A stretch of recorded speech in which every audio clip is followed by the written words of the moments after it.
나라 자체가 굉장히 늙어가고 있는, 생산 인구 자체가 줄어들고 있다. 지금 맨날 떨어진다고 하는데 안 하고 사람들 다 버티고 있잖아. 이렇게 생각을 하지만 실질적으로는 굉장히 많은 사람들이 지금 고통으로 가고 있다. 부동산 시장이 엄청나게 화랑을 누리기는 좀 어렵다.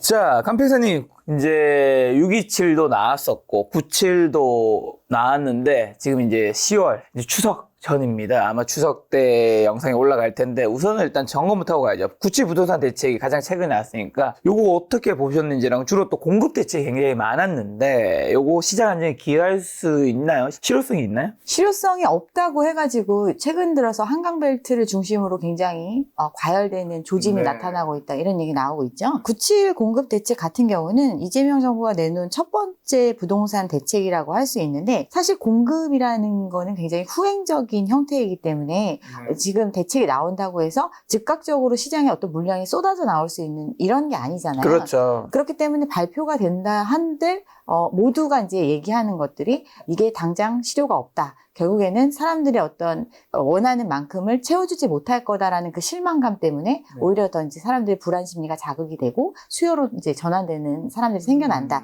이런 것들을 계속 해왔어요. 그래서 어쩔 수 없지만 어쨌든 공급 대책을 발표를 한 거고, 그래서 이제 이번 대책에 나온 내용들을 보면 공급 대책이라고 제목은 되어 있지만 실질적으로는 이제 공급 대책 플러스 수요의 억제책들이 많이 포함이 되어 있었죠.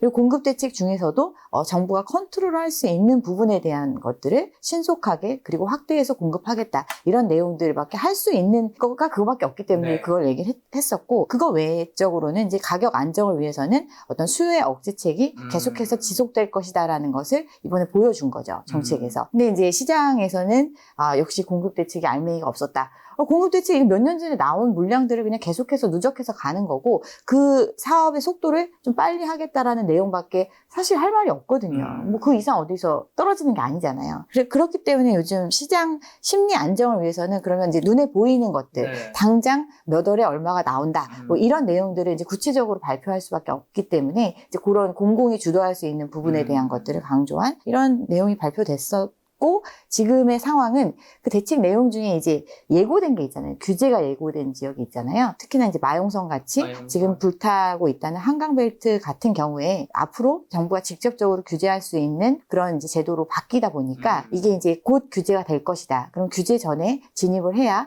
어떤 레버리지를 최대한 땡길 수 있고 이런 시장에 참여할 수 있는 여건이 되니까 지금 막차 수요가 좀 참여하면서 지금 이제 거래량도 9월에는 좀 많이 늘어나고 사람들의 마음도 좀 불안해하고 이런 심리적인 현상이 나타나고 있는 것 같습니다. 자, 그전에는 또 627도 있었는데, 그러면 627과 97 이걸 다 포함해서 현재 수도권의 부동산 시가 상황은 좀 어떻고, 사람들의 심리, 뭐 거래량 매물은 지금 어떤 거 같다고 보시나요? 627 대책 이후로 초고가 내지 이제 고가 주택에 대한 거래 비중이 급감을 했어요. 급감했죠. 왜냐하면 이제 대출을 6억 원 이하로 제한했죠. 주택 가격에 상관없이 6억까지만 빌려주니까 지금 뭐 강남의 고가 주택들은 뭐 50억, 70억, 뭐, 그리고 강남 핵심 지역은 50억, 70억, 뭐 이런 얘기 반포레면, 하잖아요. 온벨리. 근데 청담 르엘도 뭐 70억에 팔렸다. 요즘 이런 기사들 나오잖아요. 그렇게 어쨌든 레버리지만으로는 참여가 불가능한 이런 시장이 되다 보니까 진짜 돈이 있는 사람들 내지는 다른 방법으로 돈을 마련할 수 있는 사람들만이 참여할 수 있는 시장, 그런 수요가 절대적으로 매우 적기 때문에 어쩔 수 없이 이제 그 비중은 이제 줄어드는 형태로 나타났거든요. 실질적으로 이제 바로 실효가 나타난 거죠. 근데 이제 최근 들어서 이제 신고가가 좀 찍혔다라는 기사들 나오고, 뭐 국민평형이 뭐 70억에 팔렸다 이런 얘기 나오죠. 근데 뭐 그 외국인 거래라는 얘기도 있죠. 실질적으로 이런 것들이 있는데 우리가 이제 수요 공급 곡선을 보면 그게 이제 곡선상에 있는 점들이 쭉 연결이 되어 있는 형태로 나타나는 게 선으로 나타나는 거잖아요. 근데 그 얘기는 시장에서 다양한 형태의 거래 계약이 체결될 수 있음을 뜻해요. 그러니까 모든 거래가 어떤 평균적인 그 거래의 곡선을 따라간다기보다는 지금 거래량이 없는 상태에서 어떤 개인적인 이유로 거래할 수도 있잖아요. 높은 금액으로 거래할 수도 있고 한데 그게 어떤 시장을 대표하는 가격이다, 이렇게 판단되기는 좀 어려운 상황으로 볼 수 있다. 저는 그렇게 생각합니다. 그러면 신고가 비중은 어쨌든 말씀하신 대로 거래량 비중 굉장히 줄었는데 신고가 비중이 3년 만에 최고라고 하는데 이게 상승의 기류를 보기는 힘들다는 의미신 건가요? 전체 거래량이 엄청 줄은 상태에서 네. 그 안에서도 그러면 이 하단에 있는 사람들 6억 규제랑 상관없이 네. 정책금융을 통해서 시장에 참여했던 사람들도 정책금융의 어떤 총 대출의 한도가 다 축소가 됐잖아요. 네. 그만큼 시장에 참여할 수 있는 사람이 줄어든 거예요. 그래서 원래는 6억으로 제한을 하면 풍선 효과가 발생을 해서 중저가 주택시장 같은 경우는 더 활약이 될 것이다. 이런 얘기를 했었는데 여기도 이제 거래량이 다 줄어들었거든요. 그 얘기는 원래부터 이 대출과 상관없이 거래할 수 있었던 사람들은 여전히 거래를 할 거니까 그 비중이 당연히 늘어날 수밖에 없죠. 전체에 있어서는. 그래서 이제 신고가 비중이 그 전체 거래량 안에서는 좀 올라가는 현상이 나타날 수는 있지만 그렇다고 해서 시장에 돈 많은 사람이 많아서 이게 네. 계속 유지될 거다. 이렇게 되기는 좀 어려울 것 같아요. 이걸 이제 회복 신호로 보기는 어렵다라는 건데 근데 주택착공 급감으로 내년 수도권 입지 물량이 40% 가까이 줄어들면서 공급 절벽이 현실화된다고 하는데 요거는 뭐 우리가 알고 있는 사실이 실제로 좀 다른지 만약에 같다면 이 문제는 얼마나 심각한 거죠? 문정부 시절에 굉장히 많은 이제 공급량이 기존 평년 평균 대비해서 훨씬 더 많은 양이 공급이 됐었고 그 올라간 공급 수치 대비해서 상대적으로 이제 적은 물량이 내년에 이제 입주를 한다. 그래서 이제 공급 절벽이 현실화된다 이런 얘기를 하는데 이미 공급된 물량들이 한순간에 사라지는 게 아니에요. 이걸 분양받은 사람들은 실질적으로 잠재적인 판매자의 입장에서 이 물건을 보유하고 있는 형태이기 때문에 언제든 자기가 원하는 시점이 되면 다시 매물로 내놓을 수 있는 이런 잠재적인 공급자로서 남아있는 형태거든요. 물량 자체가 사라진 시장이 아니고 그거는 누적적으로 계속해서 쌓여가고 있는 형태다 보니까 당장 어떤 신축의 공급이 상대적으로 타 연도에 비해서 좀 낮다고 하더라도 낮은 건 사실이에요? 네, 낮은 건 사실이에요. 네, 그렇지만 그게 공급 절벽으로 이어진다. 이렇게 공포감을 조성할 정도로 공급이 부족하다. 이렇게 판단되진 않는다 생각합니다. 최근에 이제 강평사님이 출간하신 부동산 최저점을 잇는 핵심서 요 신간 내셨는데 요 책을 보니까 방금 말씀하신 대로 상승기에는 매물이 잠기고 하락기에는 폭증하는 기축 공급이 신축 공급보다 위험하다고 하는데 그 이유를 방금 말씀해 주신 것 같은데 이거는 근데 하락기가 됐을 때 위험하다는 얘기잖아요. 그러면 결국에는 만약 근데 지금이 하락기가 아니라면 안 위험할 수도 있는 거잖아요. 그러면 이 기축의 공급이 늘어나지 않을 거다 이 얘기잖아요. 그렇죠. 그게 매물 잠김 현상이고 네. 가격이 계속 오른다라는 기대감이 있으면 사람들이 이 현상을 유지하고 있다가 더 나중에 팔면 어떤 이익이 생길 거다라고 해서 이렇게 잠기는 현상이 벌어지는데 이 물건을 내가 정상적으로 유지할 수 있는 사람들이 가지고 있으면 이 얘기가 성립이 돼요. 그렇죠. 근데 이 물건을 보유하기 위해서 우리가 어떤 형태로 보유하고 있는지를 살펴보면 되는데 이 전에 이 물건을 보유하기 위해서 대부분이 레버리지를 활용을 했단 말이에요. 근데 그 레버리지를 활용할 때 주택 가격에 대비해서 대출을 받아서 이 물건을 보유하고 있어요. 그런데 이제 지금 이미 입주를 해가지고 잔금까지 다 치른 경우 그런 경우는 뭐 전세금을 활용해서 이 물건을 보유하고 있거나 아니면 전체 주택 가격의 뭐 60% 정도를 대출을 활용해서 가지고 있는 형태 이렇게 보유하고 있는데 아직 신축에 입주가 계속 도래를 하잖아요. 이런 이제 잔금을 치르는 시점들이 도래하고 있어요. 특히나 최근에 이제 강남의 똘똘한 한 채들 분양가 대비해서 그러니까 시세는 분양가의 2배 이상이 된다고 하는 이런 집을 이제 보유하려면 절반밖에 안 되는 값을 지불을 해야 되는데 절반값밖에 안 되는 집값을 낼 능력이 안 되는 거예요. 그러니까 무슨 얘기냐면 예전에는 잔금을 치를 때가 돼서 또 그만큼의 대출을 통해서 이 물건을 일단은 내 명의로 넘겨올 수 있었는데 지금은 이제 대출에 대한 규제가 이루어지다 보니까 당장에 그 굉장히 저렴한 그 금액조차도 지불할 능력이 안 되는 사람들이 이 물건을 가지고 있는 거예요. 그럼 이런 사람들은 뭐 전매 제한이 풀리고 또 이제 잔금을 치러야 되는데 대출이 안 나오고 이러면 이제 물량으로 내놓을 수밖에 없는 거죠. 이 기축의 공급이 예정되어 있는 부분들도 지금 굉장히 많다. 왜냐하면 이 과열기를 타고 엄청 많은 공급이 이루어졌기 때문에 선 공급이 이루어지고 2, 3년 후에 이제 입주를 할 때 최종적인 이제 실물로 돌아오잖아요. 이 물건에 대금을 치를 능력이 지금 안 되는 거예요. 대출이 안 되니까. 그런 사람들은 이제 물건을 내놓을 수밖에 없고 그런 기축의 공급은 이제 예정된 상황이다. 그러니까 무조건 내가 갖고 있겠다고 마음 먹는다고 갖고 있을 수 있는 상황이 아니라 강제적으로 어쨌든 이 상황을 이제 해결하기 위해서는 물건으로 내놓는 상황이 벌어질 수밖에 없다. 자, 그럼 능력 얘기해 주셔서 가계부채가 이전부터 굉장히 심각하다고 말씀해 주셨는데 가계부채의 가장 심각한 내관과 임계점은 어디고 부채위기 방아쇠는 뭐가 될까요? 근데 자영업자의 부채 문제가 가장 심각하다라고 생각을 합니다. 일단 자영업자라고 하면 가계와 이제 동일시되는 거죠. 보통 대부분 이제 가게들이 자영업에 종사를 하고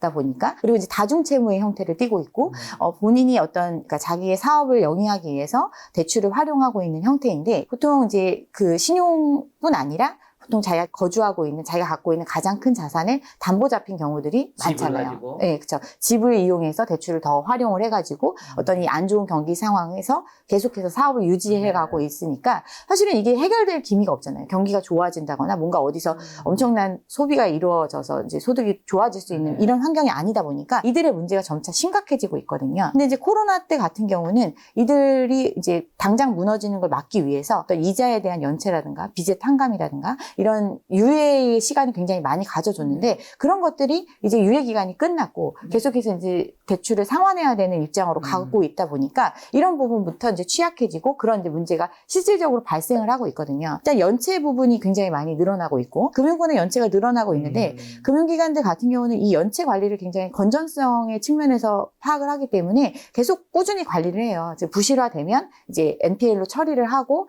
이제 연체율을 낮추고 어떤 건전성 관리를 하는데 이렇게 관리를 하고 있음에도 불구하고 연체율이 상승하고 있다. 그 얘기는 추가적으로 계속해서 신규의 연체가 늘어나고 있다는 걸 뜻하거든요. 그 얘기는 지금까지 버텨왔다라고 얘기하는 사람들이 버티지 못하고 계속해서 증가하고 있고 또 자기의 최종 자산인 집 같은 경우도 뭐 영끌하신 분들 같은 경우 뭐 5년 정도의 되게 낮은 금리로 이 상황을 유지해 왔었는데 지금 5년의 기간이 끝나고 다시 금리가 재산정되는 시점이 됐을 때 이제 과거보다는 거의 2배, 뭐 4% 정도 수준이라 하더라도 과거에 2%에 빌렸던 게 4%면은 사실은 2배가 되는 거잖아요. 부담 자체가. 이걸 견디지 못하니까 경매의 형태로 많이 내몰리고 있고 이런 게 수치적으로 지금 늘어나고 있거든요. 이런 부분들이 어떻게 보면 하단부터 가장 취약한 부분부터 지금 무너지고 있다. 이게 뭐 지금 버티고 있다라고 뭐 금리도 뭐 내려가지 않았고 뭐 사실은 뭐 되게 경기가 안 좋다고 하는데 무너지는 게 있어? 지금 맨날 떨어진다고 하는데 안 하고 사람들 다 버티고 있잖아. 이렇게 생각을 하지만 실질적으로는 굉장히 많은 사람들이 지금 고통으로 가고 있다. 그렇게 생각을 합니다. 말씀하신 영끌적의 뭔가 연체율 상승하고 경매가 늘고 있는 이런 게 가계 분기 본격적인 시작점 알리는 신호라고 볼 수 있는 건가요? 그런 신호가 맞고요. 이미 시작이 됐다라는 거예요. 이미 시작이 됐다. 방금 이제 근데 경기라든가 소비가 힘들다는 얘기 해주셨는데 소비 위축과 자영업 폐업이 간평사님이 느끼셨을 때는 어쨌든 간평사님의 직업 특성상 또 수치적으로도 더 많이 와닿을 것 같은데 우리 일반인분들 요즘 자영업 힘들다더라 뭐 이런 얘기 많이 듣는데 어느 정도 심각하고 요거는 언제까지 좀 이어질까요? 이제 좀 며칠 전 오늘인가 어제 나왔던 우리나라 수출이 몇 년 만에 최대였다. 뭐 월 수출이 그런 데이터도 보긴 했는데 근데 이게 이제 문제가 뭐냐면 우리나라가 지금 구조적인 변화를 겪고 있다라는 거를 계속 간과하고 있는 것 같아요. 그러니까 지금 우리나라 이제 금리 인하에 대해서도 섣불리 못하고 있는 이유가 우리나라의 어떤 경기 침체 부분이 사실은 구조적인 원인에 있는 건데 통화적인 정책만으로 어떤 경기를 부양하는 게 실질적으로 효과가 없기 때문에 지금 금리 인하에 대해서도 신중한 입장을 보일 수밖에 없다. 이게 이제 한은 총재가 얘기했던 내용이거든요. 그만큼 구조적인 변화를 겪고 있는 시장인데 구조적인 변화가 뭐냐면 나라 자체가 굉장히 늙어가고 있는 상황이다. 맞아요. 생산 인구 자체가 줄어들고 있다. 생산 인구라는 거는 결국 이제 소득을 왕성히 버려서 그걸 이제 시장에 소비하면서 어떤 경기의 주체가 될 수 있는 이런 세대 자체가 줄어들고 있는 게 현실이고 이 구조적인 상황이 바뀌지 않고 있고 더 심화되고 있는 그런 상태거든요. 그러다 보니까 자영업자 같은 경우도 요즘에 뭐 상가 이런 것들도 되게 막 핫플들이 좀 있었잖아요. 근데 핫플들이 되게 오래 지속이 안 되고 계속해서 이제 옮겨 다니는 현상, 젠틀리피케이션도 많이 이루어지고 이 얘기는 실제로 이 시장에 와서 소비할 수 있는 사람은 딱 한계가 있는 거예요. 그 한계에서 요 사람들이 요쪽으로 트렌드에 따라서 옮겨 다니고 하니까 한때 요쪽이 핫했다가 나중에 금방 사그라들고 다른 곳으로 옮겨가고 그러면서 그쪽은 쇠락하고 이런 현상이 계속 벌어지고 있거든요. 그만큼 실질적으로 총량에 대해서는 점차 줄어들 수밖에 없는 이런 구조로 가고 있고 이제 자영업자들 같은 경우도 그러면 이제 뭐 임대가 좀 잘 돼가지고 장사가 잘 된다는 곳은 또 임대료를 엄청나게 올리잖아요. 그러면 남는 게 없으면 아무리 장사가 잘 된다고 해도 장사를 할 수가 없기 때문에 빠져나가는 현상이 벌어지는 거거든요. 그만큼 이런 한계에 있고 어떤 장사를 처음에 시작할 때는 또 그만큼 비용을 투입을 하고 대출을 많이 활용해서 들어오는데 그런 것들이 유지가 안 되는 거예요. 또 어떤 부동산에 대한 기대감도 굉장히 컸었기 때문에 사람들이 이런 임대할 수 있는 공간에 대해서 많이 분양도 받고 이제 매입을 하신 경우들이 많이 있는데 이런 사람들이 지금 되게 안 좋은 상황에 빠져 있거든요. 뭘로 알 수 있느냐면 자영업자의 어떤 그 한계 차주들 이런 것들을 분석을 해보면 전체 중에 40% 정도가 부동산업 몰려 있어요. 그 한계 차주들이. 그러니까 임대료를 통해서 어떤 대출을 감당해 나가면서 유지해 나갈 수 있었다고 생각했던 사람들이 실질적으로는 한계 상황에 처해 있어서 연체로 가고 있고 그들의 이제 신용에 문제가 지금 생기고 있거든요. 그러니까 이게 달라질 수 있나요? 그러니까 구조적으로 달라지려면 정말 우리나라가 관광업이 엄청나게 좋아져가지고 외국인들이 막 상시로 들어와가지고 막 엄청나게 소비를 해준다든가 뭐 뭔가 요인이 있어요. 산업에 뭔가 혁신이 일어난다거나. 그렇죠. 그런 게 있어야 되는데 그러기에는 지금 구조적인 변화를 겪고 있고 그로 인해서 어떻게 보면 전반적인 어떤 경기 자체가 활성화되기 어려운 구조로 가고 있고 그거에 기대서 지금 사업을 하고 있는 자영업자의 경우는 점점 더 어려운 이제 상황으로 가고 있다 생각이 듭니다. 근데 이제 미국에서 어쨌든 금리 인하를 이번에 다시 오랜만에 했잖아요. 그럼 당연히 한국도 금리 인하를 사실 미국과의 격차가 있기 때문에 안 따라갈 수가 없을 텐데 앞으로 좀 금리 인하 본격화되면 이게 또 부동산 시장의 수요에 매매라든가 전세에 영향을 미치지 않을까요? 당연히. 그래서 요즘에 다시 이제 부동산에 불 붙었다고 얘기했던 사람들이 이제 정부가 규제를 완화해 줄 것이고 두 번째 금리가 내려갈 거다. 그렇기 때문에 부동산이 다시 뜨거워질 거다 이런 얘기를 했는데 이때 이제 전제가 됐던 거는 우리나라가 이제 어느 정도 이제 인플레도 좀 잦아들고 어떤 경기적인 측면도 나아지는 상황이 될 거고 다른 나라도 금리를 내리니까 그거에 맞춰서 우리도 좀 여력이 생기지 않겠느냐 그러면서 환율의 안정성을 얘기를 했거든요. 그렇죠. 환율이 뭐 1,400원 언더로 해가지고 좀 어느 정도 유지되고 있는 상황이니까 뭐 이런 것들을 봤을 때 조금 금리를 내릴 수 있는 여력이 있다. 그렇지만 어떤 늘어나는 가계부채라든가 뭐 이제 집값 불안에 대한 부분들 때문에 금리 인하에 신중해야 된다 이런 얘기를 했었는데 상황이 바뀌었어요. 그러니까 미국이 금리를 내린다라고 하면 지금 우리가 이제 우리나라 금리가 미국 금리보다 굉장히 낮은 수준을 되게 장기간 유지하고 있잖아요. 이 얘기는 우리나라보다 안정적인 나라에서 더 높은 돈값을 쳐주고 있고 더 발전 가능성 있는 나라에서 더 높은 돈값을 쳐주고 있음에도 불구하고 이제 우리나라에 있는 외화가 빠져나가지 않는 상태를 유지하고 있다. 이렇게 판단을 하고 있는 거잖아요. 근데 유지하고 있다고는 하지만 어떤 달러 인덱스 수치에 대비해서 우리나라 환율은 굉장히 올라가 있는 상태거든요. 뭐 22년 코로나 초창기에 달러 인덱스가 동일한 지금 98 정도 되는데 그 수준일 때 우리나라 환율이 1,200원대였는데 지금은 달러 인덱스가 98인데 우리나라 환율이 1,400원이에요. 아무리 이 한미 기준금리 역전차를 꽤나 장기간 유지하고 있고 외환에 있어서는 굉장히 지금 우리나라가 원화가 절하되고 있는 상태로 가고 있다라는 게 이제 기본 기조거든요. 근데 이제 관세 협상하면서 이번에 이제 3,500억 달러를 미국에 투자해야 된다 이런 얘기 나오잖아요. 근데 이 부분에 대해서도 이거 다 주고 나면 우리나라 망할 수도 있다. 이렇게 대통령이 직접 얘기할 정도로 굉장히 심각한 상황이거든요. 통장에 1,000만 원 있는데 그중에 850만 원은 미국에 줘버리고 나면 나머지 가지고 이런 환율의 변동이나 이런 것들에 대응을 해야 되는데 대응 여력 자체가 없는 거예요. 그런 상황에서 그럼 금리를 내릴 수 있느냐. 결국에는 어떤 이런 금리를 못 내릴 거라 보시나요? 금리를 내릴 여력이 굉장히 없다라고 보는 거죠. 그러니까 내릴 수 있는 환경이 된다라는 거는 여러 가지 조건들이 맞아줘야 되는데 환율이 지금 당장 이 관세 협상의 불확실성 때문에 당장 1,400원을 뚫고 올라왔었잖아요. 그리고 코스피 시총이 막 70조가 증발하는 뭐 이런 상황이 벌어질 정도로 굉장히 불확실성이 크고 변동성이 큰 시장이기 때문에 언제든 빠져나갈 수 있는데 그 상황에 대응할 능력은 굉장히 지금 줄어들고 있는 상태인데 그러면 이걸 유지할 수 있는 유일한 방법이 금리거든요. 다른 나라보다 우리나라가 금리를 더 많이 쳐줄 테니까 우리나라의 외화를 들여오게끔 하는 이런 조치밖에 없는데 그런 상황에서 그럼 금리를 내릴 수 있을까? 내려도 얼마나 내릴 수 있을까? 이런 부분들에 있어서 저는 좀 의심을 갖고 있습니다. 그럼 만약에 이제 감평사님의 의견이 달라질 수 있으니까 그렇죠. 만약에 한국은행에서 미국이 내리는 것만큼 딱 순차적으로 내려요. 그러면 어떻게 돼요? 그러면 이제 금리를 내리면 유동성이 풍부해질 거 아니에요. 금리를 내린다는 건 그만큼 대출을 쓸 수 있는 환경이 더 양호해지는 거니까 그러면 너도 나도 이제 돈을 빌리려고 하겠죠. 지금도 너도 나도 돈을 빌리려고 하는 시장이니까. 그런데 이 부분에 있어서 그러면 어차피 늘어나는 유동성을 어디로 가게 할 것인가. 정책적인 유도 방향을 보면 정책적으로는 부동산에 들어가는 건 맞겠다예요. 기본적으로. 부동산으로 일단 유동성이 들어가면 그냥 거의 매몰되어 있는 형태다 보니까 이렇게 들어가는 자금을 막고 생산적인 금융으로 자금이 흘러 들어갈 수 있게끔 구조적으로 정책적으로 유도하겠다고 하고 지금 그렇게 하고 있기 때문에 코스피도 사실은 3,000을 뚫고 막 이렇게 간 거잖아요. 3,000 오늘 500을 뚫었더라고요. 오늘 3,500을 뚫었나요? 500 뚫었어요. 오늘 2%가 폭등했던 것 같더라고요. 네. 그렇죠. 네. 근데 이제 주식시장은 이제 열려있는 시장이다 보니까 3,558 삼성전자가 9층에 갔습니다. 오늘 대단하네요. 4.6% 급등. 저 5층에 들어갔는데.